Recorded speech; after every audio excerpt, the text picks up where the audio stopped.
Sahabiler izledin, çaknigan izzet nuri, ütkeni sıkın idin, hak İslam'ın tübuli.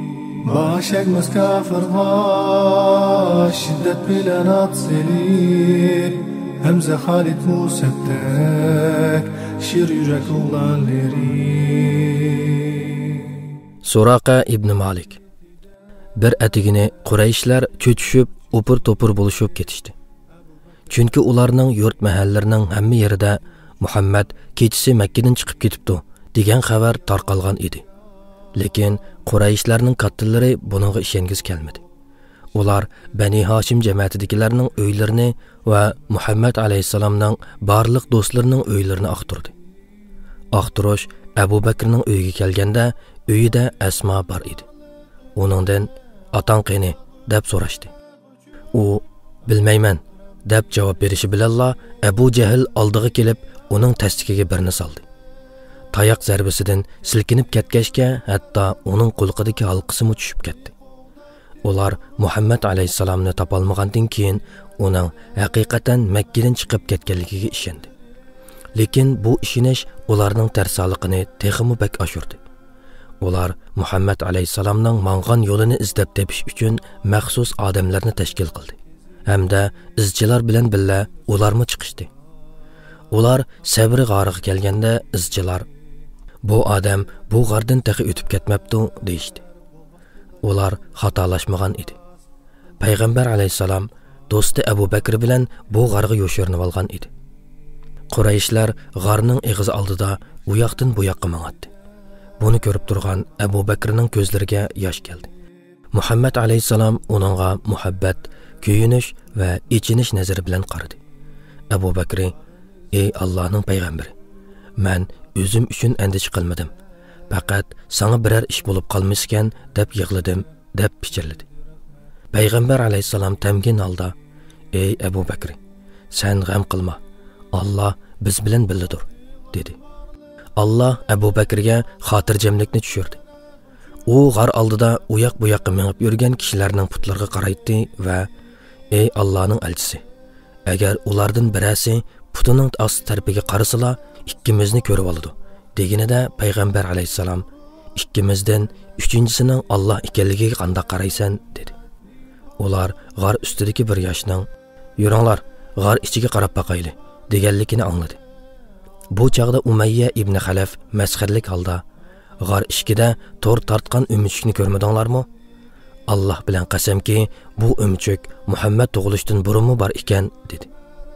Abu Jahl Lat va Uzza bilan qasamki, "Men uni bizga yaqin bir joyda so'zlarimizni anglab, harakatlarimizni ko'rib turamdikin" deb gumon qilaman. Lekin uning sehri bizning ko'zlarimizni pardalab oldi dedi. Qurayshlar Muhammad alayhisalomni izlashdan bo'ldi qilmadi. Ular Makka bilan Madina oralig'idagi yo'l bo'yida o'ltiraqlashgan kishilarga kimiki Muhammadni tirik yoki o'lik oldi deb akalsa, uningga esil tugilardan 100 dona tugi mukofot beramiz deb jakarladi. Suraqa ibn Malik Makkaga yaqin joydagi Qudayd qabilasidan bo'lib, u qavmining bir yig'ilishida o'ltiradi. Qurayshlarning jakarchisi bu yerga kelib, bu e'lonni jakarladi. Buni anglagan Suraqa tugining xabarini anglash bilan uningga erishishga bo'lgan qiziqish kuchaydi. Lekin u buni boshqalar to'yib qolmasin deb eg'iz ochmay o'ltirib oldi. Suraqa bu yerdan tex qo'zg'almay turibla, uning qavmidan bir odam bu yerga kelib, "Alloh bilan qasamki, yenimdan 3 odam o'tdi. Men ularni Muhammad, Abu Bakr, ularning yo'l boshlovchisimekin deb gumon qilaman" dedi. Suraqa "Balkim ular tugisini izlab chiqqan palonilar bo'lishi mumkin" dedi. Elqi odam "Balkim shundaqdir" deb qo'yib boshqa gap qilmadi. Suraqa o'zi bu so'rindan darhol chiqib ketsa, birarining gumonining qo'zg'alib qolmasligi uchun u yerda bir oz o'ltirdi. Ondan ularning diqqatini qo'zg'amagan holda sug'urilib chiqib, darhol uyiga keldi va xizmatkoriga kishilarga to'ydirmay otni tayyorlab, uni jilg'ining o'ttirig'iga bog'lab, qurolini otga yaqin joyga qo'yib qo'yishga buyurdi. Suraqa savutini kiyib, qurolini esib, etiga mindi. Muhammad alayhisalomni boshqalarning o'zidan burun tutib olmaslik uchun uchqandek yurib ketdi. Suraqa qavmidagi sanoqliq chavandozlarning biri bo'lib, qaddi qomatlik, bo'y egizligi bilan tonilgan safarga chidamliq odam edi. Uning ustiga u yana aqlliq, zerak shoir bo'lib, menidigan etimi nasllik esil otlardan edi. Suraqa yo'lni qatlab mangdi. Lekin oradan uzoq mangmayla eti müdürlib ketib, u yiqilib tushdi. U bu ishdan shumpal elib, bu zodi nima ish?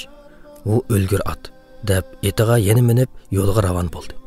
Lekin oradan bir oz o'tib, eti yana bir müdürlib, yana yiqilib tushdi.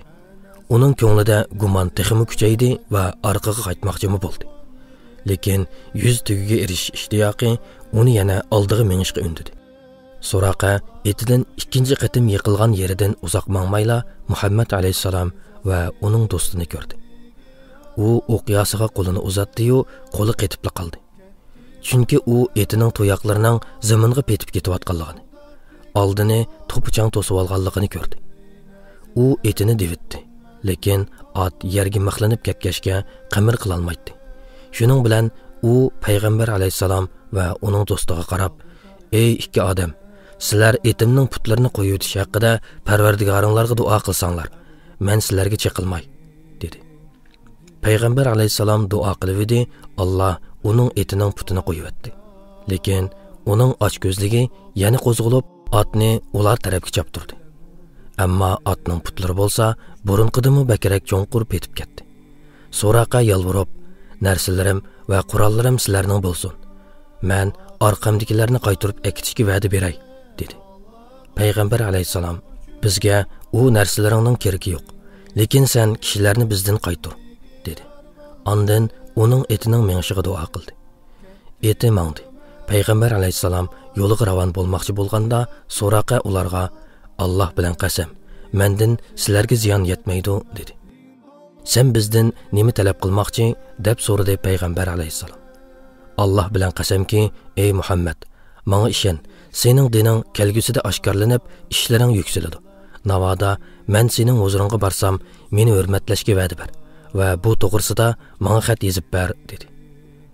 Payg'ambar alayhisalom Abu Bakrni buyurib, bir so'ngak taxtayga xat yozib berdi va qayt qilayotganda Suraqaga, "Ey Suraqa, agar sen Kisraning bilezikini taqsang, qandoq qilarsan?" dedi.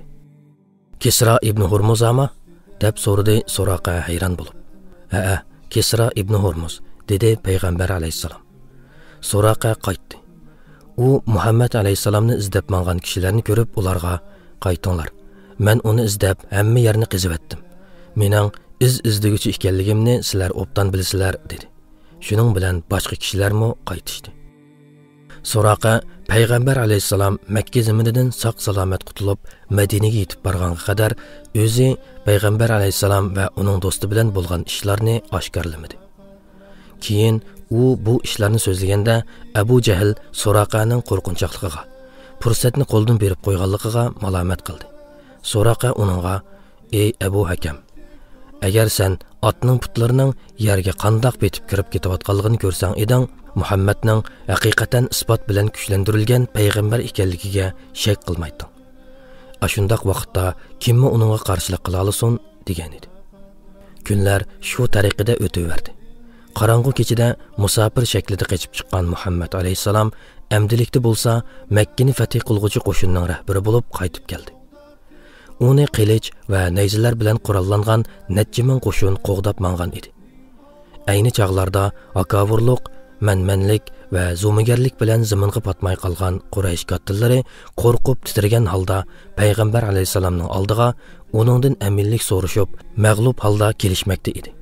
Ular payg'ambar alayhisalomdan, "Bizni qandoq jazolaysan?" deb so'raganda, payg'ambar alayhisalom payg'ambarlarga xos keng qo'rsoqlik bilan ularga, "Beringlar, sizlar erkinsizlar", dedi. Bu vaqtda Suraqa tayyorlangan etiga minib payg'ambar alayhisalomning oldiga islom dinini qabul qilganligini e'lon qilish uchun keldi. U ayni chog'da payg'ambar alayhisalom uningga yozib bergan ahdnomani billa elib olgan edi. U bu voqealiklarni bayon qilib mundoq deydi: "Men Jironga tushgan payg'ambar alayhisalomning oldiga bordim. Ansorlardan tashkillangan muhofizatchilarning ichiga kirdim. Ular meni nayzillarning dastalari bilan ittirib, "Nima qilmoqchisan? Yiroq tur", deydi. Mən onlarning to'sqan nayzilariga parvo qilmay, sap yerib, Udul payg'ambar alayhisalomning yeniga bordim. Bu chaqda u tugisining ustida ekan. Mən onunğa: "Ey Allohning payg'ambari, mən Suraqa bo'laman. Bu sening menga yozib bergan xating" dedim. U: "Ey Suraqa, kel, yaqin kel. Bugun bo'lsa va'daga vafo qilinadigan, yaxshilik qilinadigan kun" dedi. Mən onun oldida islomga kirganligimni oshkorladim.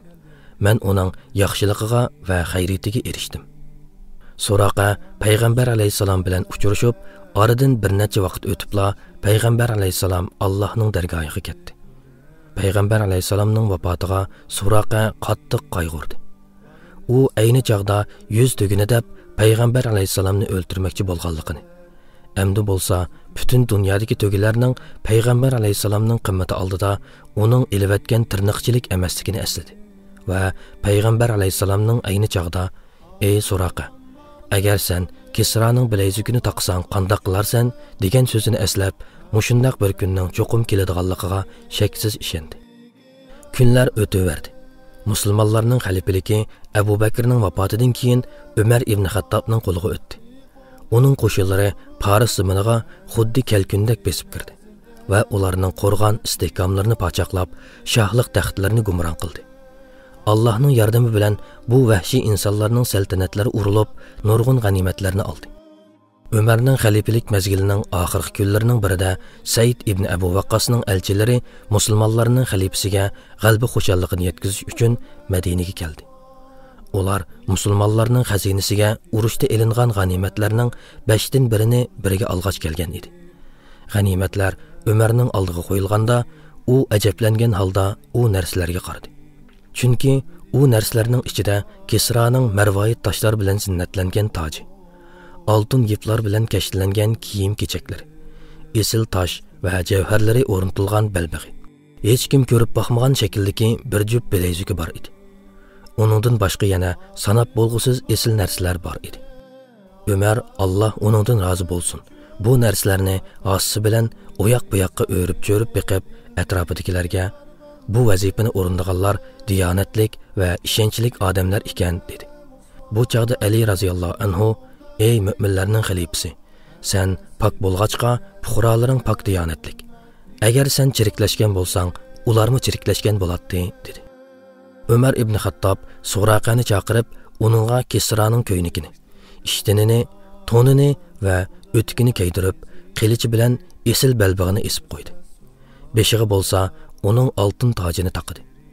Qo'llariga uning 2 bilazukini taqidi. Bu chaqda musulmonlar Allohu akbar, Allohu akbar deb takbir aytib ketishdi. Bu chaqda Umar Suraqaning bu so'latiga qarab: "Pah, beshidagi Kisraning toji, qo'lidagi uning bilazuki bo'lgan Madlaj qabilasidagi arab" dedi.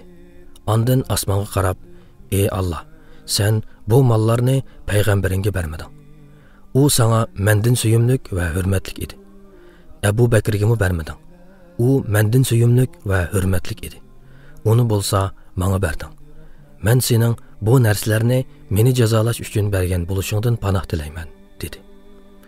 Ondan shu so'rin tarqamay turib, g'animatlarni musulmonlarga taqsim qilib berdi. Alloh uchun faqat Rabbning rizasi dildagi armonlari. Ketdi Umar Usmon nahdi qo'lda tek turib, Anas ibn Nazirda ummatning